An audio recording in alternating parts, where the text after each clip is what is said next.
नमस्कार मित्रांनो, आजचा व्हिडिओ आहे प्रोबॅबिलिटी डिस्ट्रीब्यूशन ह्या टॉपिकचा आणि आज आपण सुरू करणार आहे type number 2 probability of discrete random variable.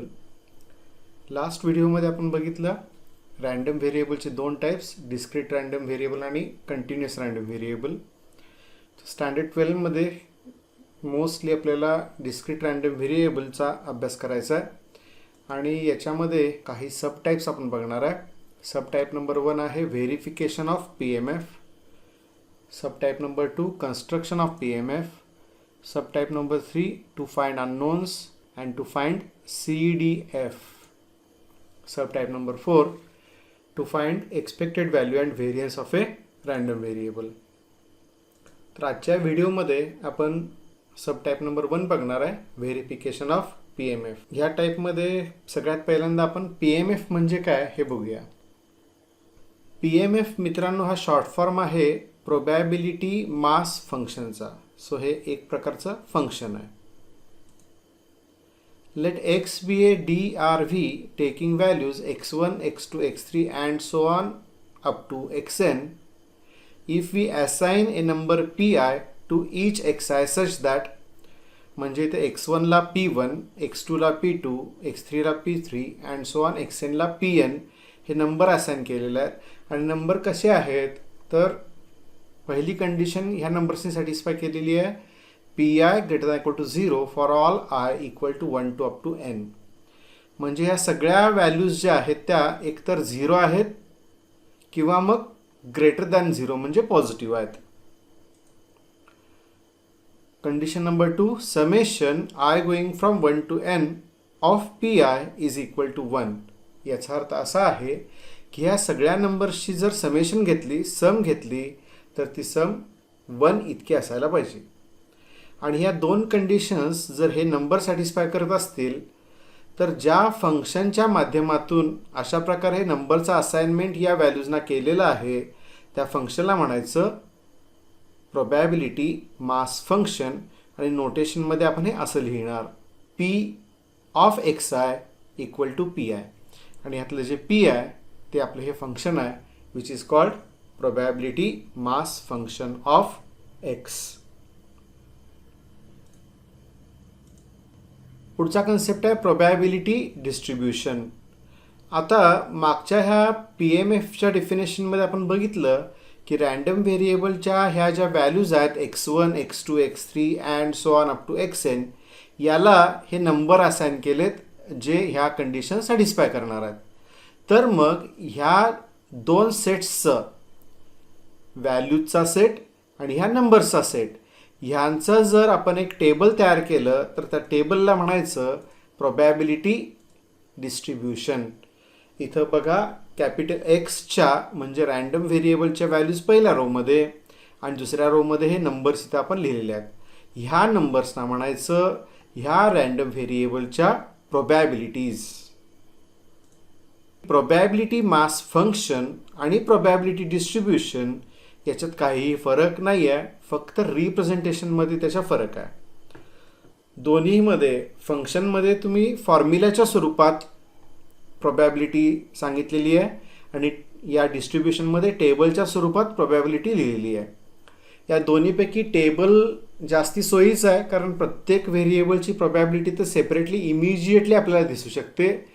वेरॅज PMFमध्ये म्हणजेच प्रायोरिटी मास फंक्शनमध्ये मात्र आपल्याकडे फॉर्म्युला असतो आणि मग एखाद्या व्हेरिएबलची प्रोबॅबिलिटी काढायची असेल तर फॉर्म्युल्यामध्ये व्हॅल्यूज पुट करून आपल्याला सॉल्व करावं लागेल. सो प्रोबॅबिलिटी मास फंक्शन आणि प्रायोरिटी डिस्ट्रीब्यूशन याच्यामध्ये फक्त रिप्रेझेंटेशनचा फरक आहे, अदरवाईज दोन्ही एकच गोष्ट रिप्रेझेंट करतात हे लक्षात घ्या. सो आपल्यासाठी PMF आणि प्रायोरिटी डिस्ट्रीब्यूशन हे समानार्थी शब्द असल्यासारखे आहेत. त्याच्यानंतर आपल्या सोयीसाठी प्रोबॅबिलिटी जी आहे ती अशा प्रकारे न लिहिता म्हणजे P of capital X equal to X. इथं कॅपिटल X जो आहे तो रँडम व्हेरिएबल आहे आणि स्मॉल x जो आहे तो याची व्हॅल्यू आहे. For example x equal to x1, probability of x equal to x1 P1 आहे, probability of x equal to x2 P2 आहे. तर इथं हे x इक्वल टू x जे आहे ते थोडक्यात P ऑफ स्मॉल x अशा प्रकारे आपल्याला लिहिता येईल. सो लिहिताना जर अशा प्रकारे लिहिलं 2 लेटर्सचा यूज करून, तर लेफ्ट हँड साईडला कॅपिटल लेटर, राईट हँड साईडला स्मॉल लेटर आपण लिहिणार. आणि सिंगल लेटर असेल तर ते नेहमी स्मॉल लेटर असते. हे रिप्रेझेंटेशन करत असताना आपण लक्षात घेतलं पाहिजे. मित्रांनो, एवढाच छोटासा कन्सेप्ट आहे हा. आणि आता काही प्रॉब्लेम्स आपल्याला बघायचे आहेत. Example number 1, verify whether the function is PMF or not, justify.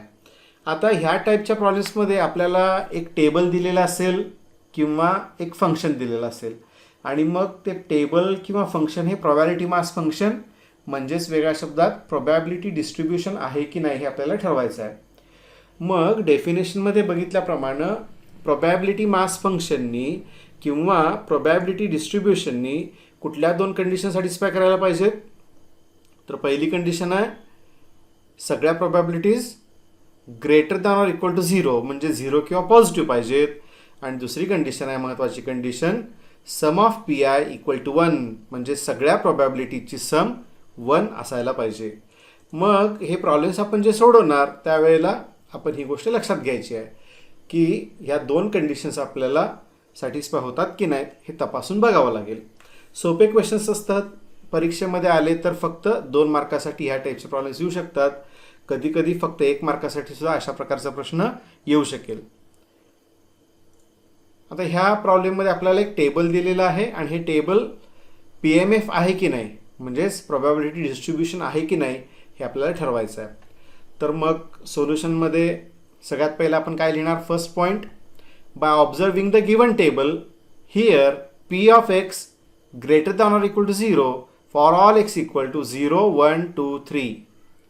इथे टेबलमध्ये ऑब्झर्व केलं की ह्या ज्या सगळ्या व्हॅल्यूज आहेत, ज्याला आपण प्रोबॅबिलिटीज म्हणणार आहे रँडम व्हेरिएबलच्या, ह्या सगळ्या प्रोबॅबिलिटीज कशा आहेत? ह्या सगळ्या प्रोबॅबिलिटीज पॉझिटिव्ह आहेत. आणि म्हणून इथं आपण हे मेन्शन केलं आहे greater than or equal to 0. लक्षात घ्या, हे सोल्युशन एक्झाममध्ये ज्या पद्धतीने आपल्याला लिहायचं आहे त्याच प्रकारे इथं आपण घेतलेलं आहे. आता मग पुढची कंडिशन, पुढच्या कंडिशनमध्ये समेशन लिहायची आहे, X going from 0 to 3 PX equal to, आता याचा अर्थ काय? एक्सच्या जागी 0 पुट करणार म्हणजे P ऑफ 0 मिळेल. मग 0च्या पुढची व्हॅल्यू 1 पुट करणार, मग P ऑफ 1, असं करत करत अप टू 3 व्हॅल्यूज पुट करायच्या, म्हणजे P of 0 plus P of 1 plus P of 2 plus P of 3. म्हणजेच इथं हे जे रँडम व्हेरिएबलच्या व्हॅल्यूज आहेत 0, 1, 2, 3, या व्हॅल्यूजच्या प्रोबॅबिलिटीची सम इथं रिप्रेझेंट केलं आहे. मित्रांनो, लक्षात घ्या, टेबलमध्ये इथं ज्या एक्सच्या व्हॅल्यूज आहेत त्याच इथं मेन्शन केलेत आणि त्यांच्याच प्रोबॅबिलिटीची सम आपण इथं घेतोय. दरवेळेला अशा प्रकारे समेशनमध्ये हे लिहिणं शक्य नसतं, त्यामुळे इथून पुढं आपण फक्त समेशन नोटेशन लिहिणार आहे. समेशनची रेंज काय आपण मेन्शन करणार नाही. जे काय आवश्यक आहे ते आपण अशा प्रकारे राईट हँड साईडला त्याच्यामध्ये लिहिणार आहे. पुढच्या प्रॉब्लेममध्ये बघणारच आहे आपण. पण सध्या लक्षात घ्या, फर्स्ट पॉईंटमध्ये सगळ्या प्रोबॅबिलिटीज 0 किंवा पॉझिटिव्ह आहेत हे मेन्शन केलं, आणि सेकंड स्टेपमध्ये सगळ्या प्रोबॅबिलिटीची सम लिहिले. आता व्हॅल्यूज पुट करा आणि यांची सम घेऊन बघा, ही सम येते एक्झॅक्टली 1. आणि मग पहिली आणि दुसरी कंडिशन PMFच्या डेफिनेशनमधली सॅटिस्फाय झाले. आणि म्हणून इथे हे जे फंक्शन आहे, ज्या फंक्शनच्या माध्यमातून ह्या एक्सला ह्या व्हॅल्यूज असाइन केले, ते फंक्शन प्रोबॅबिलिटी मास फंक्शन आहे. आणि हे जे टेबल आपल्याला दिसतंय हे टेबल प्रोबॅबिलिटी डिस्ट्रीब्युशन आहे. मग हे ह्या स्टेटमेंटमध्ये अशा प्रकारे एक्झाममध्ये मेन्शन करावं लागेल. सो मित्रांनो, हे सोल्युशन तुम्ही ऑब्झर्व करा. छोटंसं सोल्युशन आहे, 2 मार्कासाठी किंवा कधी कधी फक्त 1 मार्कासाठी सुद्धा हे तुम्हाला लिहावं लागेल. सो सोपा टाईप आहे. पुढचं एक्झाम्पल बघा, verify whether the function is PMF or not, justify. पुन्हा एकदा टेबलच्या फॉर्ममध्ये आपल्याला इथं व्हॅल्यूज आणि करस्पॉन्डिंग नंबर्स दिलेले आहेत, त्यांना असाइन केलेले आहे. इथं लक्षात घ्या, एक्सची व्हॅल्यू ज्या रँडम व्हेरिएबलच्या व्हॅल्यूज -1, 0, 1 आणि 2 आहेत, वेअरएज त्यांच्या प्रोबॅबिलिटीज बघा. मग सोल्युशनमध्ये first point, by observing the given table here. आता ह्या सगळ्या प्रोबॅबिलिटीज बघा, सगळ्या प्रोबॅबिलिटीज पॉझिटिव्ह आहेत. मग इथे मेन्शन केलं P of X is greater than or equal to 0 for all X equal to -1, 0, 1 and 2. हे -1, 0, 1 अँड 2 कुठून घेतलेलं आहे? तर इथून घेतलेलं आहे. फर्स्ट रो मधून. इथं अजून एक गोष्ट लक्षात घेणं गरजेचं आहे की रॅन्डम व्हेरिएबलची व्हॅल्यू निगेटिव्ह असू शकते हे लक्षात घ्या. PMF मध्ये जी कंडिशन आहे ती प्रोबॅबिलिटीजसाठी आहे. प्रोबॅबिलिटीज निगेटिव्ह चालणार नाहीत. रॅन्डम व्हेरिएबलच्या व्हॅल्यूज निगेटिव्ह असू शकतात. सो एक महत्त्वाची गोष्ट इथे लक्षात घेणं गरजेचं आहे. आता दुसरा पॉईंट, याच्यामध्ये आपल्याला समेशन घ्यायची आहे.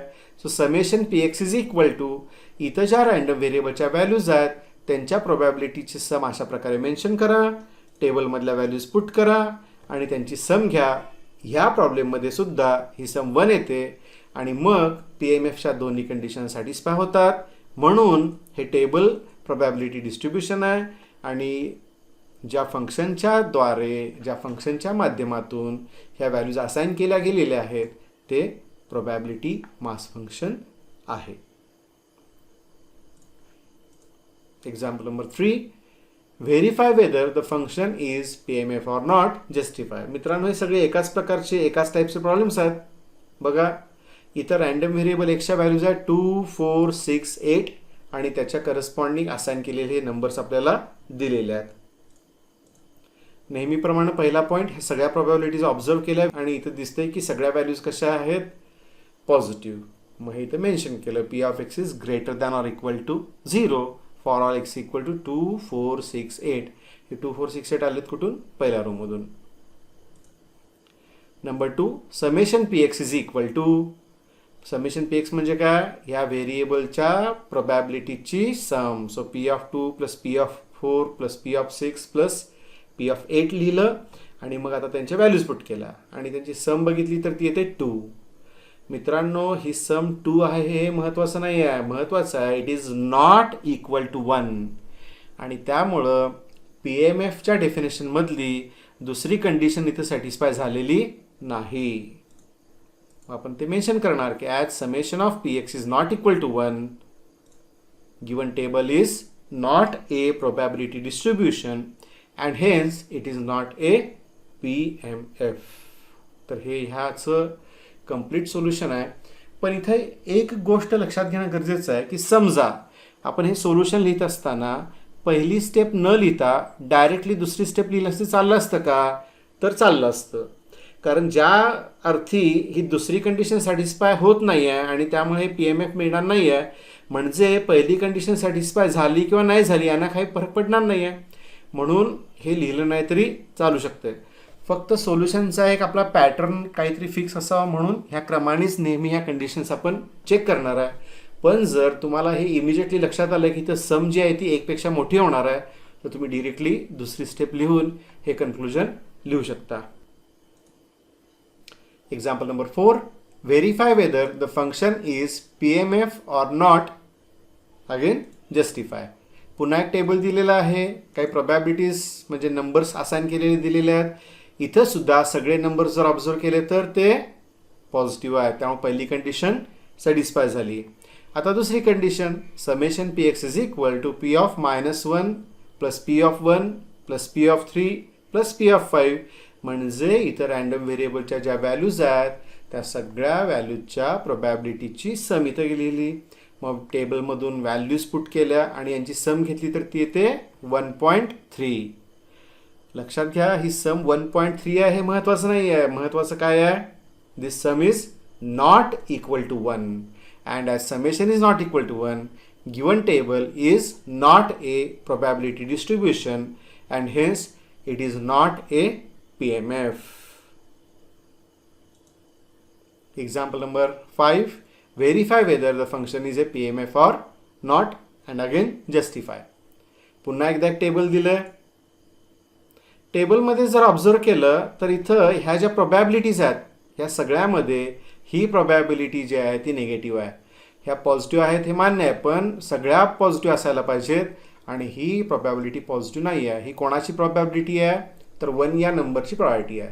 सो इथं आपण हे मेन्शन करणार की 1ला असाइन केलेला हा जो नंबर आहे हा निगेटिव्ह आहे आणि त्यामुळं हा निगेटिव्ह आहे, त्यामुळं हे दिलेले जे फंक्शन आहे ते प्रोबॅबिलिटी मास फंक्शन असू शकत नाही. हे टेबल प्रोबॅबिलिटी डिस्ट्रीब्युशन असू शकत नाही. आणि असे प्रॉब्लेम्स मग 1 मार्काला वगैरे येऊ शकतील, कारण तुम्ही बघा किती सिम्पल आणि शॉर्ट याचं सोल्युशन आहे. Problem number 6. आता ह्या वेळेला मात्र इथं आपल्याला टेबलच्या फॉर्ममध्ये म्हणजेच डिस्ट्रीब्युशनच्या फॉर्ममध्ये असाइनमेंट्स द्यायच्या ऐवजी इथं आपल्याला एक फंक्शन दिलेलं आहे आणि हे फंक्शन प्रोबॅबिलिटी फंक्शन आहे का हे आपल्याला चेक करायचं आहे. मग आता ह्या प्रॉब्लेममध्ये सगळ्यात पहिला तुम्हाला काय करावं लागेल, तर 1, 2 आणि 3 ह्या व्हॅल्यूजच्या ह्या प्रोबॅबिलिटीज कॅल्क्युलेट कराव्या लागतील. म्हणजे ह्या व्हॅल्यूजना असाइन केलेले numbers we have this function calculate करावे लागतील. सो सोल्युशनमध्ये पहिला पॉईंट असणार आहे by given formula P of 1 is equal to. आता फॉर्म्युल्यामध्ये एक्सच्या जागी 1 पुट केलं, 1 - 1/3, 1 - 1/3 म्हणजे 0 आलं. मग पी ऑफ 2, 2 - 1/3 येणार, दॅट इज 1/3 आणि पी ऑफ 3 दॅट इज 3 - 1/3 म्हणजेच 2/3. सो मागच्या प्रॉब्लेमपेक्षा इथे एक स्टेप एक्स्ट्राची करावी लागली. लक्षात घ्या, इंडिव्हिज्युअल व्हॅल्यूजच्या प्रोबॅबिलिटीज ह्या प्रकारे कॅल्क्युलेट कराव्या लागल्या. आता ह्या सगळ्या प्रोबॅबिलिटीज जर ऑब्झर्व केल्या तर ही प्रॉबिलिटी 0 आहे, ह्या प्रॉबिलिटीज पॉझिटिव्ह आहेत. म्हणजेच प्रॉबिलिटीज एकतर 0 आहेत किंवा पॉझिटिव्ह आहेत ह्या सगळ्या 1, 2 आणि 3 या व्हॅल्यूजसाठी. मग समेशनमध्ये P of 1 plus P of 2 plus P of 3 म्हणजे इथे जे 1, 2, 3 आहेत त्यांच्या प्रॉबिलिटीजची सम लिहिली आणि ह्याच्या व्हॅल्यूज इथं कॅल्क्युलेट केलेल्या पुट केल्या आणि याची सम कॅल्क्युलेट करून बघितली तर सम किती आहे, 1 आहे. मग पी एम एफच्या डेफिनेशनमधली फर्स्ट आणि सेकंड कंडिशन सॅटिस्फाय होते आणि म्हणून हे फंक्शन पी एम एफ आहे हे आपण इथं डिक्लेअर करणार. सो हा पण एक्स्ट्रा याच्यामध्ये आपल्याला हे कॅल्क्युलेशन करावं जरी लागलेलं असलं तरी सोल्युशन काही फारसं लेंदी नाही आहे हे लक्षात घ्या. पुढचं एक्झाम्पल, पुन्हा एकदा आपल्याकडं फंक्शन आहे आणि आपल्याला पी एम एफ आहे की नाही हे फंक्शन चेक करायचं आहे. सो मागच्या प्रॉब्लेमप्रमाणेच पहिल्यांदा सगळ्या प्रोबॅबिलिटीज कॅल्क्युलेट करून घेतल्या. आता इथं तुम्ही जर ऑब्झर्व केलं 0, 1, 2, 3, 4, 4 आणि 1, 5 इथं रँडम व्हेरिएबलच्या व्हॅल्यूज आहेत त्यांच्या प्रोबॅबिलिटीज आपल्याला कॅल्क्युलेट करायच्या आहेत. आता कसं आहे की एका स्लाईडमध्ये सगळं बसावं म्हणून मी अशा प्रकारे कॅल्क्युलेट केलेत, पण तुम्ही एकाखाली एक व्हॅल्यूज कॅल्क्युलेट केलं तरी चालू शकते. पी ऑफ 0 म्हणजे काय, एक्सच्या जागी 0 पुट करा, 0² याला 0. मग पी ऑफ 1 म्हणजे काय, एक्सच्या जागी 1 पुट करणार, 1² म्हणजे 1/30. अशा प्रकारे मग पी ऑफ 2 2², पी ऑफ 3 3² आणि पी ऑफ 4 4² ह्या सगळ्या व्हॅल्यूज कॅल्क्युलेट करून घेतल्या. मग 1 बाय 1 2 कंडिशन्स आपल्याला चेक करायच्या आहेत. ह्या सगळ्या प्रोबॅबिलिटीज जर ऑब्झर्व केल्या तर एकतर व्हॅल्यू 0 आहे किंवा मग पॉझिटिव्ह आहे. सो इथे मेन्शन केलं P of X is greater than equal to 0. Second condition, summation घेतली, P of 0 plus P of 1 plus P of 2 plus P of 3 plus P of 4 इथे एक्सच्या ज्या व्हॅल्यूज आहेत त्यांच्या प्रोबॅबिलिटीची सम लिहिली. आता व्हॅल्यूज पुट करा, सगळ्या व्हॅल्यूज पुट केल्या आणि समेशन घेऊन बघितली तरी 30/30 म्हणजेच 1 येते. पी एम एफची पहिली कंडिशन आणि दुसरी कंडिशन दोन्ही सॅटिस्फाय झालेत आणि म्हणून हे फंक्शन प्रोबॅबिलिटी मास फंक्शन आहे. पुढचं एक्झाम्पल बघा, एक्झाम्पल नंबर 8.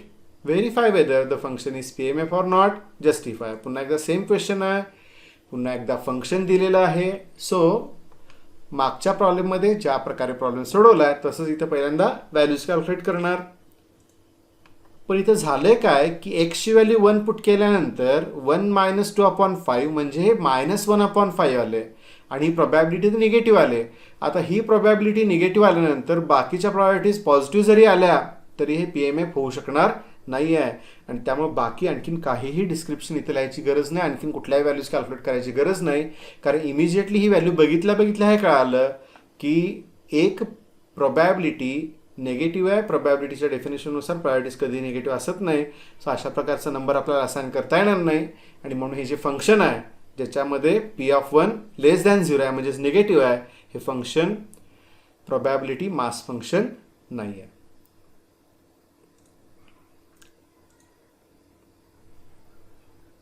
तर मित्रांनो, इथं आपला टाईप नंबर 2 मधला पहिला सबटाईप संपलेला आहे.